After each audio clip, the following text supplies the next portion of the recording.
Chao. Buenas noches, ¿cómo andan? Estamos en un nuevo programa de Desafío 2022, el programa de Pablo Dugan.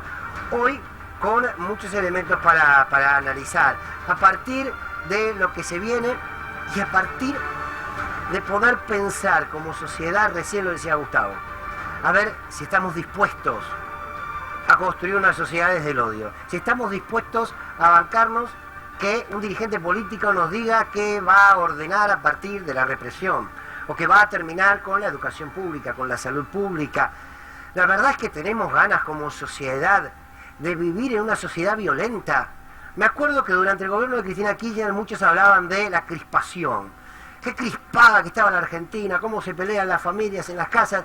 Eso a veces pasaba, depende, ¿no?, de los tiempos políticos que se fueron viviendo. Pero esas discusiones políticas eran porque había un gobierno que daba una pelea por avanzar por derechos, para construir una sociedad con mayor oportunidades para todos y todas, y había un sector del poder concentrado que se resistía.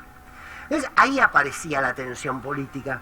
Era una tensión por intereses. Se discutía la ley de medios. ¿Queremos medios plurales? ¿Queremos terminar con un monopolio mediático o no? Esa era la discusión. Claro, ahí a veces se tensionaba en la esquina, en la familia, en el barrio y en la política. Era lógico. Ningún derecho se construyó a lo largo de nuestra historia sin que haya esa tensión política, sin que haya esa disputa de intereses. Claro que no. Ahora, la crispación de aquel entonces tenía como resultado una gestión de gobierno. ¿Se acuerdan las discusiones de la 125? Terminó perdiendo por los votos el gobierno en el Congreso, con el voto conocido, el no positivo de Julio Cobos. Ahora bien, ¿se crispó la sociedad a través del odio o se crispó la sociedad a través de una discusión política? De una discusión por ver quién pagaba más, si vos tenías más tenías que pagar más, para que la sociedad se pueda equilibrar. Esas eran discusiones políticas. Y sí, las sociedades cuando discuten política se tensionan. Hoy, la oposición no discute política. La oposición vomita odio, vomita discriminación, vomita diferenciación. Quiere trabajar en la cabeza de cada ciudadano y ciudadana para decir diferenciate del kirchnerismo, diferenciate de los planeros, diferenciate del peronismo, diferenciate de la política. Es una discusión que en realidad es, de un lado, una enorme cantidad de acusaciones, de agresiones, y del otro lado la resistencia frente a eso. Y la sociedad hoy es una sociedad violenta, pero ya no es una sociedad crispada por la discusión política profunda del Estado, de los derechos, no. Es una sociedad que se divide entre los que odian y los que no odian. Y la verdad que los argentinos y las argentinas, cualquiera sea la mirada política, no nos merecemos estar discutiendo esto, después de lo que hemos vivido en nuestra historia. Por eso, lo que dijo Mauricio Macri, a ver, ¿cómo lo podemos tomar? No me quiero detener mucho en Macri, porque tomo el mensaje de parte de quien viene. Entonces Macri habla de fútbol y se atonta un poquito cuando habla de fútbol, y dice esto, como recién veíamos, de, raza superior, ¿no? Y uno se podría quedar ahí. Después se dio cuenta, o lo llamaron de la DAIA, que no lo condenó, prefirió no condenarlo, quizás lo llamó y le dijo, che, me parece que te fuiste un poquito de mambo. Entonces escribió un Twitter y puso, ayer hablando del Mundial y obviamente refiriéndome a las habilidades futbolísticas indiscutibles de Alemania, tuve una frase desacertada que remite a las peores pesadillas de la humanidad, por lo que quiero aclararlo y ofrecer mis disculpas. Está muy bien que haya puesto esto Mauricio Macri. Ahora, yo digo una cosa, de igual manera, en este Twitter sigue demostrando que piensa lo mismo, porque lo que hace es cambiar el argumento. Dice, en realidad lo dije refiriéndome a las habilidades futbolísticas. Claro, el problema es que habla de razas. Por más que lo uses para el fútbol, no hay, la raza es la raza humana. No hay razas dentro de los humanos. Pero bien, la pregunta es, ¿aquí hay una excepción en los dichos de Macri o es la regla? Quiero decir, ¿eso es abrupto o piensan así? Yo estoy convencido, y quiero compartir esta idea, simplemente una idea con ustedes, que la primera ideología que tenemos en la vida es la mirada. Desde muy pequeños, ¿qué miramos? ¿Qué vemos cuando vemos a un otro? ¿Qué vemos cuando vemos a alguien en la calle revolviendo la basura? Y perdonen la palabra, ¿qué vemos? ¿Un negrito de mierda que no quiere trabajar? ¿O vemos un hombre que está viendo cómo sobrevive porque hay un modelo económico y social que no le ha dado las oportunidades que les corresponden por derecho y que hace lo que puede? ¿Qué vemos en aquel que recibe un plan? alguien que no quiere laburar o alguien que necesita. En esa mirada se va construyendo desde muy pequeño la ideología. Lo que Mauricio Macri dijo, en términos futbolísticos o no, responde a la profunda mirada que tienen los que se creen dueños de el pensar, el sentir de la sociedad. La derecha quiere volver, no solamente para quedarse otra vez con un modelo económico que los enriquece a ellos, vienen para ordenar una sociedad con hombres y mujeres acordes a ese ordenamiento. Patricia Bullrich dijo hace unos días, yo quiero poner orden en la sociedad y voy a hacer lo que tenga que hacer. Cuando José Pablo Feynman, alguna vez lo dije, le preguntaron qué era el poder, José Pablo Feynman dijo, el poder es el orden. Aquel que tiene la capacidad, aquellos que tienen la capacidad de ordenarnos a través del lenguaje, a través de la educación, a través de la economía, a través de las costumbres, aquellos que tienen la posibilidad de ordenar a la sociedad en torno a todo eso tienen el poder. Ahora, ellos quieren el poder, no solamente para hacer negocios, sino para ordenar una sociedad de unos pocos. Entonces, cuando Macri habla de que son raza superior, es porque en su esencia, en su mirada ideológica, reivindica a Spencer, reivindica a Darwin. Ellos creen en la supervivencia del más apto. Y el más apto es aquel que tiene. El más apto es aquel que se le parece. Entonces, lo haya dicho por lo que lo haya dicho, se creen superiores de verdad, ¿eh? Miren, si no podemos hacer un repaso.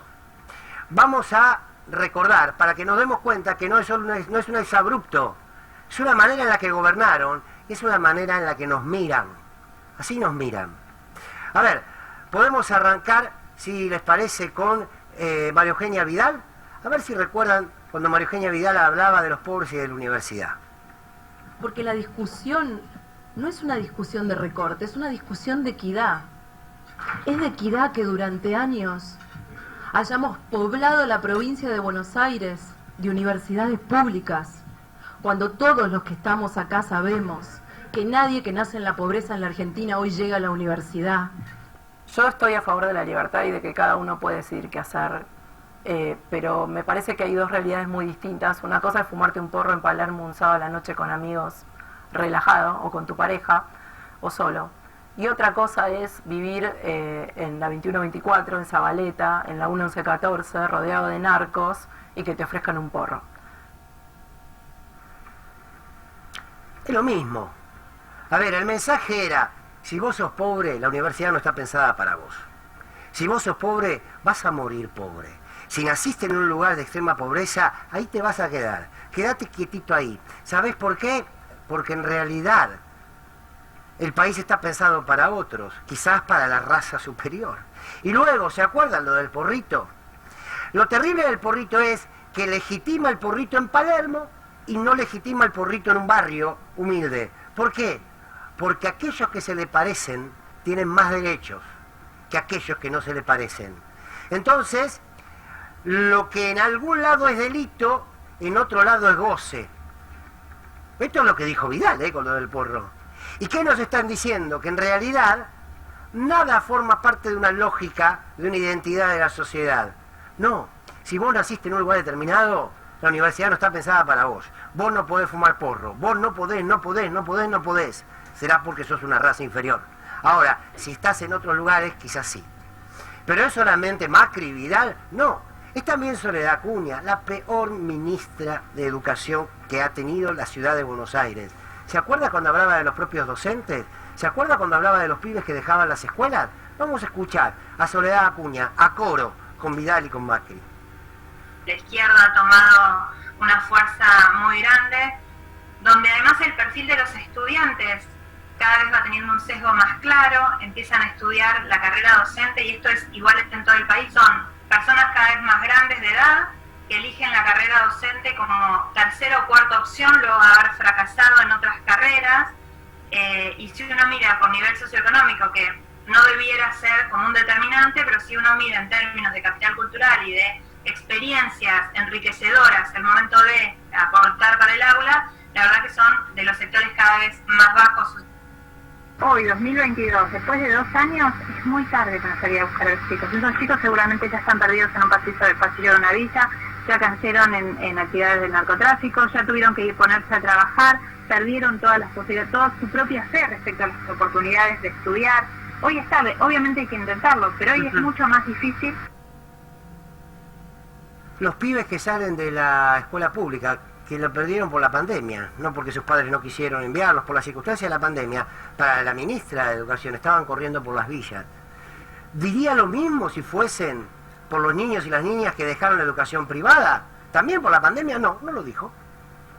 Los docentes de la educación pública, dijo Acuña, al fin y al cabo son fracasados. ¿Por qué? Porque es lo público.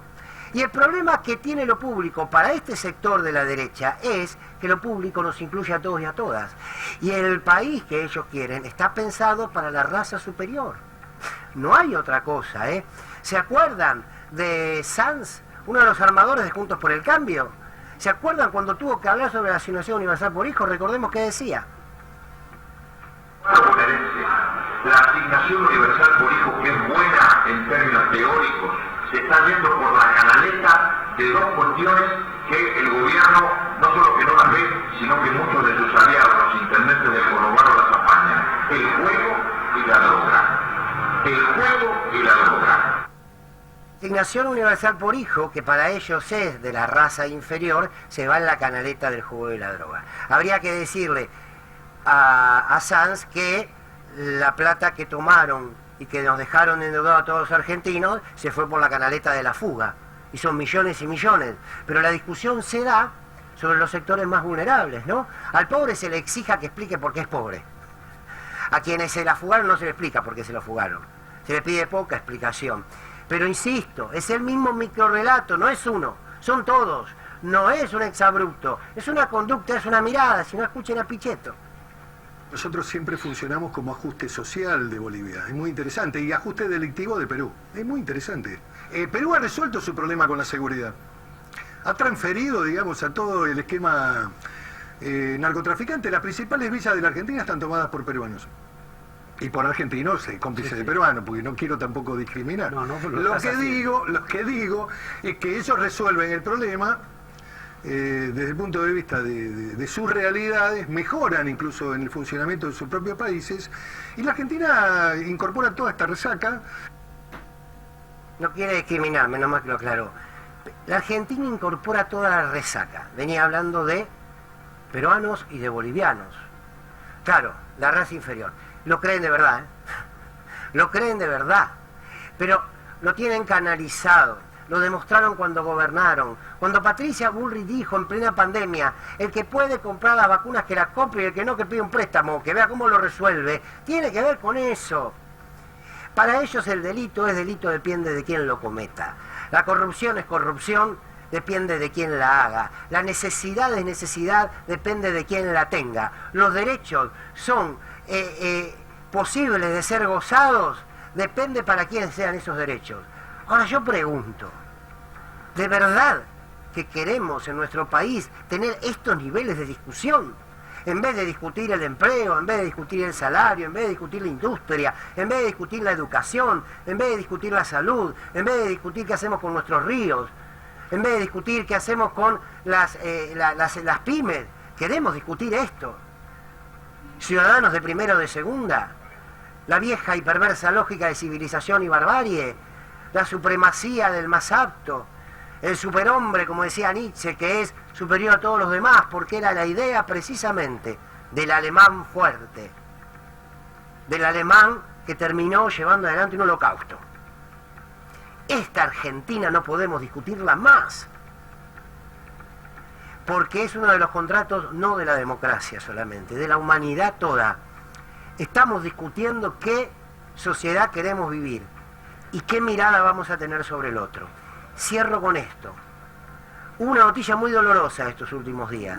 Quiero que la recordemos. Este niño de 8 años, que en Paraná fue atropellado por un camión de basura. Claro, falleció. El niño estaba en un basural. No sé si tenemos algo para referirnos a esto, pero da igual. Tragedia en Paraná, un nene de 8 años murió atropellado por un camión de basura. Sucedió este domingo. Está bien en términos periodísticos de la noticia. Permítanme hacer una corrección.